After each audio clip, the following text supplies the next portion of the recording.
Hello, everyone, and welcome to episode 147 of Kouryer podcast. Our today's guest is Mr. Obert Jongwe. He's an impressionist modern contemporary painter and artist from Hermanus, South Africa. Now, with that quick introduction out of the way, before I jump into the first question, I need to quickly mention something.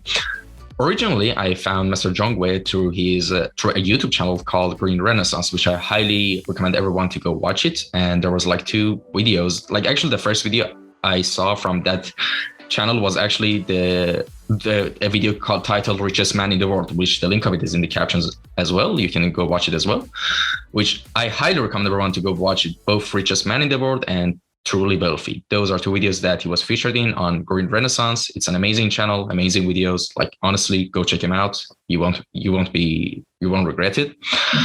And well, with that quick introduction out of the way, let me ask you the first question. Give us a little introduction on how you got into the world of visual arts and design. I greet everybody listening to this interview. Well, like he said, my name is Obert Jongwe. I was born in Zimbabwe, and I'm currently residing in Hermanus. Just to give you an introduction of how I got into arts, it was started in 1998 after I finished my high schools in Zimbabwe. And then I met a friend who was doing some drawing sketches, and then we started talking together. And I kind of tried to understand why he was drawing. Coming from a background where I was not exposed to arty environment. So I came up with so many questions, and I really wanted to understand, why was he drawing and making some sketches? Because I thought maybe it was for kids. And fortunately enough, he then explained everything to me, and he also showed me some artworks from other artists, local artists in Zimbabwe. Then he made me to visit the National Art Gallery of Zimbabwe, where then I got this exposure from many other artists, and where I was also able to see other artworks from senior artists locally. And then from there, I thought to myself, because I was always drawing and making sketches, and I thought I could try it. And then from there I went, and then I bought some art materials, and started drawing and painting. I remember for the first 6 months, it was not easy. Then I had to go to the gallery to show them some of my works. And I was staying back. That was quite some disappointment, because I thought maybe I was even better. And then afterwards, after many days of practice and many months of practicing, and with the help of other artists as well, then I began to become better and better and better, up until I started selling through the National Gallery of Zimbabwe. So basically, I could say this is how I got into the art. But as years passed by, we began to face some economic challenges in my country. And we started looking out for some new markets. And this is how I ended up in South Africa. But I started in Joburg, and was exhibited so many other galleries in Joburg. And then afterwards, I came to South Africa to Cape Town. And I also started selling through so many other galleries, like the Everard Reed Gallery and many other small galleries. And from there, then I met a friend, somebody who just became my friend in an art shop, who then introduced me to the Russo Modern Gallery, which was also in Cape Town those days in the waterfront area. So I visited them, and then I showed them my work, and they looked at it, they liked it, and they started exhibiting me into their galleries.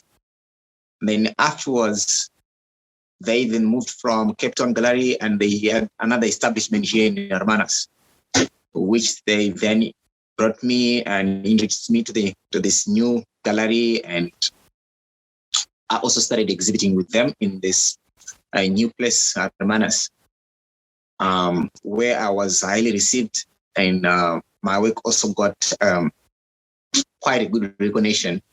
And yeah, this is where I am at today and selling my work through. Yeah. All right, awesome. And I assume the friend you were talking about at the beginning that was an artist was Navira Tendai, right? It was Tichawana Jorofani. Mm-hmm. And then after visiting the gallery and after my first time to taking my works to the National Art Gallery, I then met other senior artists like Tendai Navira, Batsirai Muskwe, and many other senior artists. But then I had kind of a more liking on towards Tendai's work. And I thought maybe he should maybe kind of mentor me and just to find some ways to improve my techniques. So then, yeah, he began from there. He taught me color use and many other techniques on how I can develop and become a better artist. But not only him.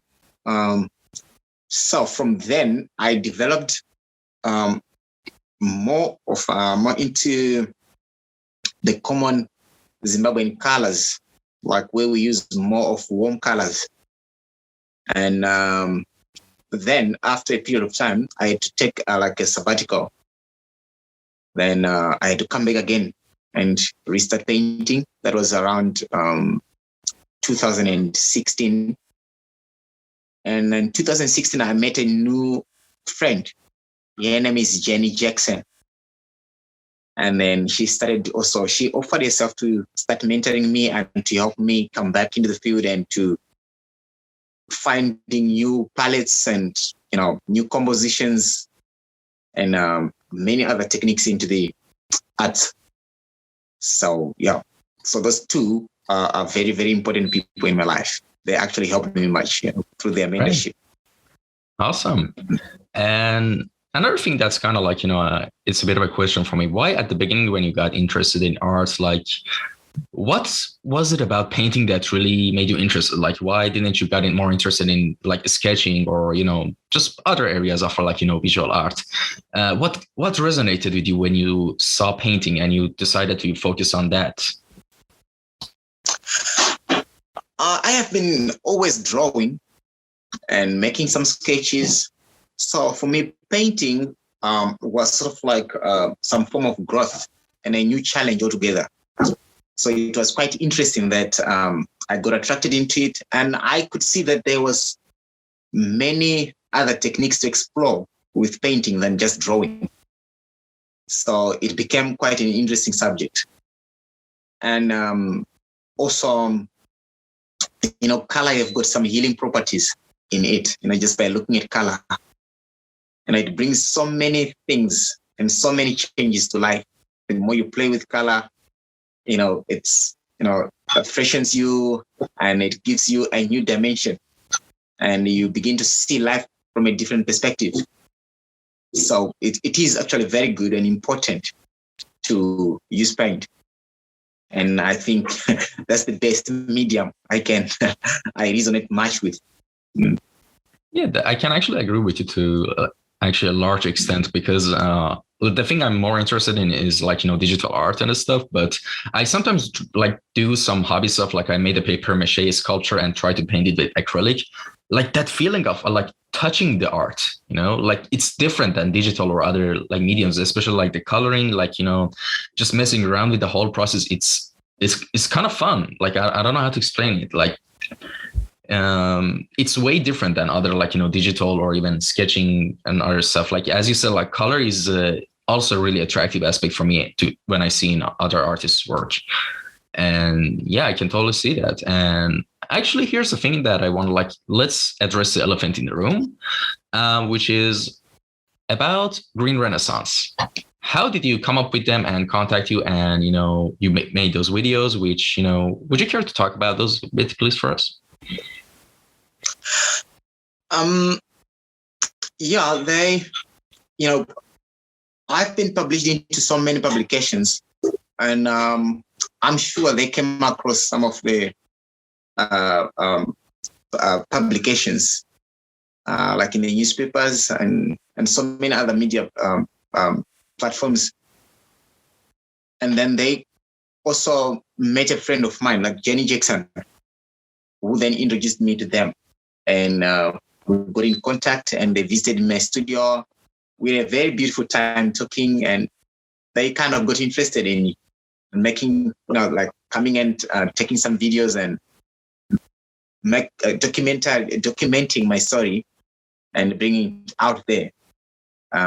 So this is how we met. And I also found them very interesting in the fact that when they do their work, they are quite determined, because they could come and spend a lot of time in my studio, talking, sharing stories, different stories. And that kind of determination for me is enough to see that somebody is serious and they are really sure of what they're doing. And hence I then approved them to continue with whatever they wanted to do with my story. So they're quite good people, Yeah, I can totally agree with that, because like their whole mission statement is awesome. Like, there's like this whole thing about like the whole, and it's not a new thing, by the way. Like every politician and major government, like they try to like always spread fear and like, life is bad, there's war, we should fear that, like there's all this negativity in the world, but which people like subconsciously think that, all right, world is like this. But like, even for me, I used to be a super negative person, pessimistic person for a long, long time. And after a while, I realized, hey, there's also a lot of positive things in the world too at the same time, but people don't really try to bring those up, highlight those. They highlight all the bad news, all the like the horrible stuff that happens. But there are like, a lot of like beautiful thing about life that, that is happening around us and we don't really notice them. And actually there's this new trend that I really love, that not just, Green Renaissance, there's also other influencers who are like, trying to spread this culture of like, spreading the good news that is happening around the world, the positive stuff that's happening. You know what I mean? And Green Renaissance is definitely one of those. And I recommend everyone who's listening to go check them out as well on YouTube. I put the links to the 2 videos down in the captions. And here's the thing. One of the major questions people ask me that, when I ask them guests of the podcast, that when I ask them to come on the Kouryer podcast, they usually, they kind of they're hesitant. They're like, oh, I don't think I'm like a master in my own field. And I'm like, no, don't get me wrong. I didn't ask you because like you necessarily were like a technical master or anything, because I saw you were creative and you were putting your passion and art into it. And the bad thing is in the whole culture of today's society is that people don't really listen to people's story. And I think listening to other people's story is as much more valuable than listening to like, I don't know, some tips about some technical stuff about your artwork. Because for me, like personally, when I watched those 2 videos, it's really, was fascinating for me as well. And it was impactful for me as well. It was powerful.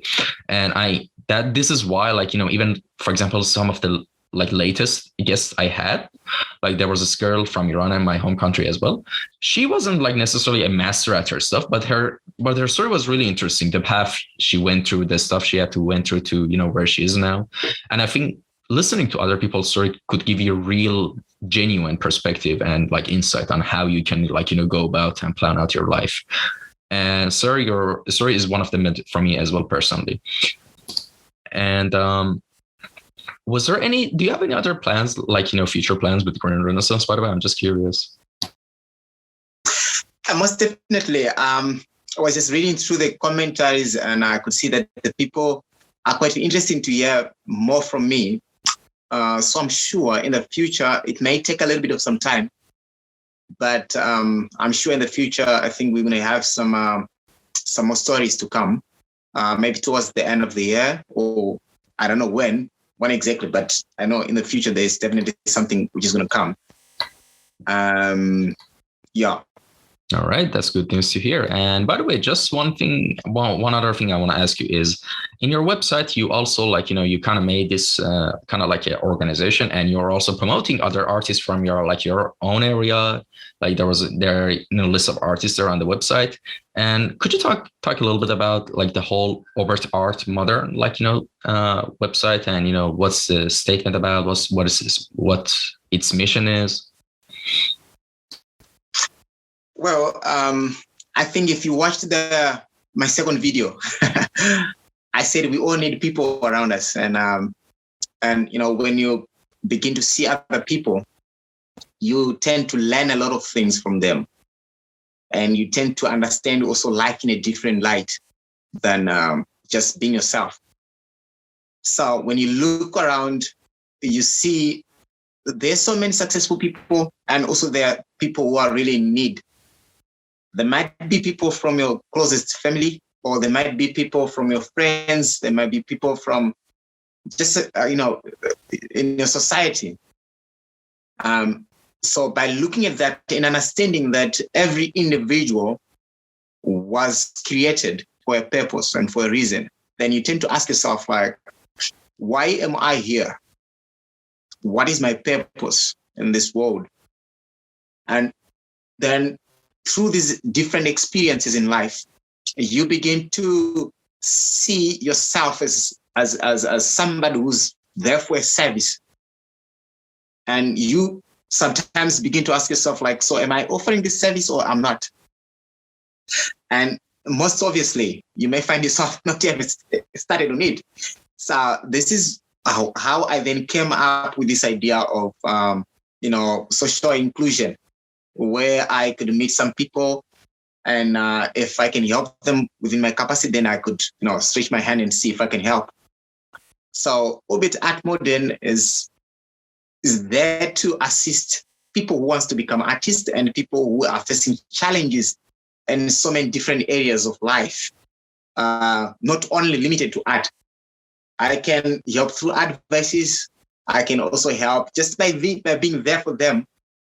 And if it's for artists, then maybe I can also come with some ideas and some techniques and, within my capacity, just to make somebody come to that level where they feel like they are developing, because it is always good to see that everyone else is happy around you, isn't it? So once people are happy and you're also happy, it actually brings a lot of health to your life. And so I think it's actually a very good thing that people get involved and really understand their purpose in life and try to serve the other people around them. And that's my mission, and that's how I understand that I must live in this life. I don't know if I'm making sense. Yeah, definitely. Like, I mean, that's actually such a beautiful statement. Like, I can totally agree with you. And I kind of, to an extent, try to be like that as well myself. Like, because here's the thing. Like, the thing that most people, like, there's some sort of hole and sadness in everyone's life that they don't understand. And it's because they kind of forgot that life isn't necessarily about getting a job and having a stable life. And, like it's going to turn into this cycle of seeking comfort, seeking physical comfort. And for that, you need to make more money. And for that, you need to go to university. You need to get that. And it's just like mindless, soulless cycle. But it's a kind of a part of modern life. I'm not saying, like, put it like that. But at the same time, you kind of realize that, to try to find things that fulfill you personally. And by fulfillment is like, it fills your soul with joy. Like, you kind of feel you can finally breathe. Like, I don't know how to explain it when you accomplish some stuff. And those stuff could be, for example, having a positive impact on other people's life, or, just having a basically positive impact as like your existence have a positive impact on your area, like your environment, the people around you, other stuff. And, it's one of the, like, good ways that could happen. And I think one of the reasons I'm actually doing the podcast for so long is not because of followers, it's not because of anything. This is right now episode 147, and I've been doing it for 2 years. And the fact that I know that if for example, an episode can bring some sort of value to one or maximum 2 person, I'm happy. I don't care. I will keep making podcasts. And it's also so fun to, talk with a lot of artists all around the world. Like, it's super fascinating for me personally. So, it's a win-win. And all right. So the next question is, what are the main subjects of your artworks that are really interesting to you? And, what made you interested in them? About the subjects of your artworks. Just maybe before I go to that, I just wanted to say something that There's one thing I found very important in life, that we have rich people, we have poor people, we have educated people, we have uneducated people. Just to add on top of purpose and life, everyone, when they meet, they have certain contributions towards each other. Okay, this is just to fulfill our purpose in life. The poor people may, contribute cheap labor, and they may contribute some resources. And the rich people or the educated people, they might contribute knowledge and resources. Like they might contribute capital. And all those things put together, they build economies and they bring happiness to all these different classes of people. So once we discover that, then we're going to achieve happiness. And then looking at my techniques and my subjects, I tend to try and understand the energies hidden within people, the unseen energy. There's so much power in people that was given by the Creator. Just to imagine, like one can actually walk on 2 legs and don't fall, but beasts, they have 4 legs for them to get balanced. But we only walk on 2 legs and on 2 feet. Sometimes very small, but you don't, stumble and fall. You're always upright, and you can run, you can do anything just on 2 feet. That is quite amazing if you think about it. When we can communicate so easily, we can talk, use our voices. Okay, so by looking at that, it shows how important human beings are and the amount of energy they carry in themselves. We look very simple when you're walking and when you're doing things. Yeah, just like you're sitting there, you look very simple, but you're quite a powerful being, because the amount of knowledge you have, your thoughts, and anything you can do, it's so amazing. You can do it so perfectly. That just shows the amount of power and that energy within you. So it is difficult to really reveal that to the people out there, to share with them this energy just by maybe telling them. So through color and bringing these people subjects, putting them on canvas, and showing all those hidden colors through the lines which are put, it reveals how much power which is hidden inside there. Because every time I put a sketch, I see the hidden color, and that shows the energy field within something. And every time I put a line, that defines the shape of that particular object or subject. So it shows the energies around us. When you talk of the auras, people talk of the auras, the colors around human beings or any other living beings. All those things we may not see them because we don't have this higher perception. But those people with a higher perception can be able to see them, and they can be able to tell the powerfulness and the energy within human beings.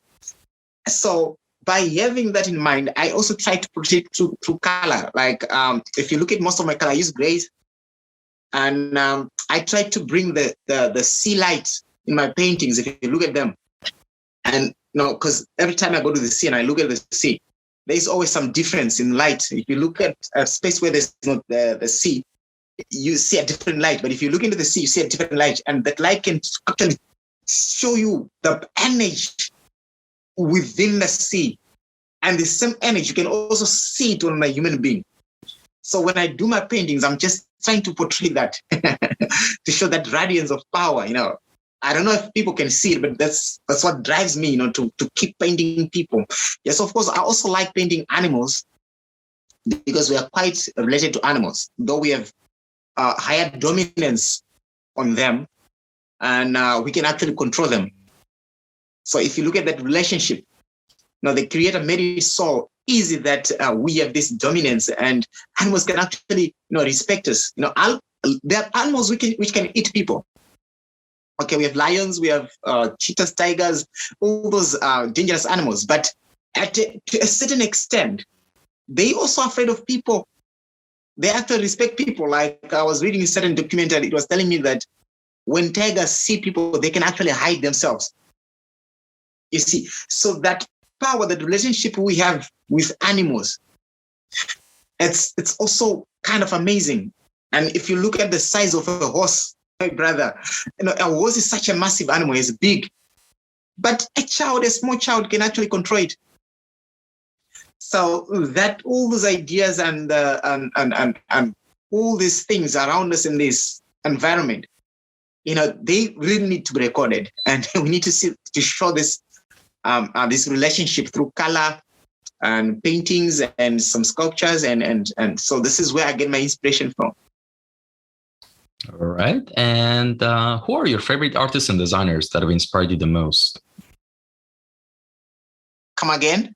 Who are your favorite artists and designers that inspired you the most? Sorry. I could say there are some contemporary artists who are also very good. Like in my time, like locally, there is an artist called Bastian. Bastian does some naive art, more like abstract naive art. I could say it's more also expressionistic. He's very good. If you look at the color of his use of color and his subjects, they are so intriguing. They've got this kind of energy in them, which when you look at them, you really can feel connected. And they may be difficult to understand them, but he does it in such a way that you really feel like you feel the energy in the art. So he's one of them. And there is also Hugo Maritz. He does quite different style from Bastian, even from myself. But I think I could say he paints abstract figures. If you also look at his paintings, for me, I see a lot of energy. And there's a lot of movement in his work, which when I look at them every time, I feel so much inspired. And then there is also some female artists, like from my country, there's one by the name Messi. She does some nice art, and she does it's also abstract, and she does a lot of collage with some newspapers, and the way she places his compositions and everything else, it's just so beautiful, and I feel so much inspired. So I could say these are the artists, who inspires me most from my time. And of course, there are also other, old artists like Van Gogh and Picasso. Especially Picasso, I read a lot about him, and I also look a lot at his works. I like his cubistic style and and the energy he puts in it. You can actually see motion. You can see these dramatic movements within his cubism, which gives it life, and that inspires me. All right. And what are you working on right now that you can tell us about? What kind of project are you working on right now? Is there anything exciting going on? Yes, I'm working on a project which I started 2020, just at the entrance of this pandemic. So I'm working on a series of 7 paintings, the more socio-political. So I'm trying to keep a record of the pandemic. So there are 7 paintings, which I just did, with some symbolism in them, and talking much about the effects of the pandemic, the gloominess of the situation to humanity, and all the confusion it brought, and also on the positive side, how it awakes people to realize how much vulnerable they are, and how it also awakes people to realize that we are just humans, and most probably most vulnerable, regardless of our positions or our status, our statuses in our communities or our societies. So it has got two things for me: that it awakens us, and at the same time, it's brings all this confusion and a lot of suffering. And if you look at all the economies now, they're crumbling, and there's quite a lot of effects which it brought to the whole world. So I've come up with a series just to try and record that, and all the efforts which the leadership is trying to put, to try and bring solutions and to help their subjects, and also the efforts the subjects are trying to contribute so that they can maybe fight also against all these pestilences and pandemics coming. So I'm just trying to put it all together, and I think it will be ready for an exhibition around winter time. That's around May, June, somewhere there. Yeah. All right. And well, we've reached the final question of the podcast and final section of the podcast, which is called Final Words. All right. Let me explain what it means. Basically, imagine in a limited amount of time, you could say anything, a message or anything as a human to another human being. And that another human being is anyone who's listening to this podcast at any point of time in the future. In that situation, what words do you have to say? It's quite a difficult question. Sounds very simple, but it's quite a difficult one. It's always difficult to advise somebody to do something or to improve their lives. It's always difficult because sometimes we are faced with different situations in life. But what I would say is that the best tool to success is happiness. And you can never find happiness if you are in a negative space. You have to find some positive space. And it is not easy to identify these spaces because they are already occupied. Our minds are already occupied with some things, all these burdens of the world, sicknesses, sufferings, unemployment, and all this bad news around us. But if you look at every and single thing which comes to you and try to find that little positive thing about it, that may bring a smile onto your face. And once you begin to smile, everything begins to happen, and you begin to see it in a better light.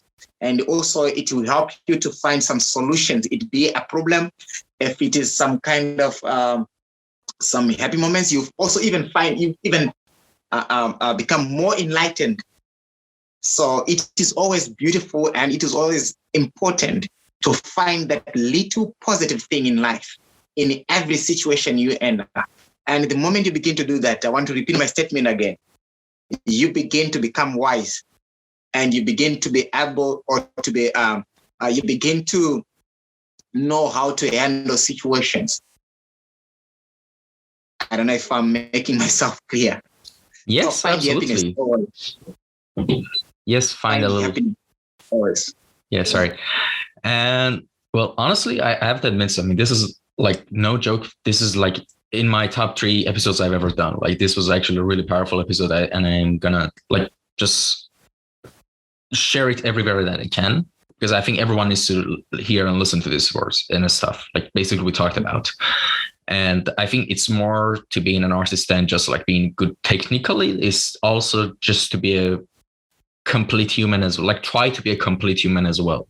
And I think that's why, I enjoy doing these interviews, honestly, because for these stories and these kind of insights. And well, thanks so much for coming by. Where can people contact you if they had any question? Is your Instagram account okay? Thank you. Yeah. Any platform you can connect me to. Yeah. All right. Awesome. Thank you so much. My pleasure. And thank you to anyone who tuned in and listened to this episode. I hope you all having a fantastic day. Leave a comment down below if you have any suggestions or anything. I'll check them all out. And as usual, take care, everyone. Till the next episode. Bye. Bye.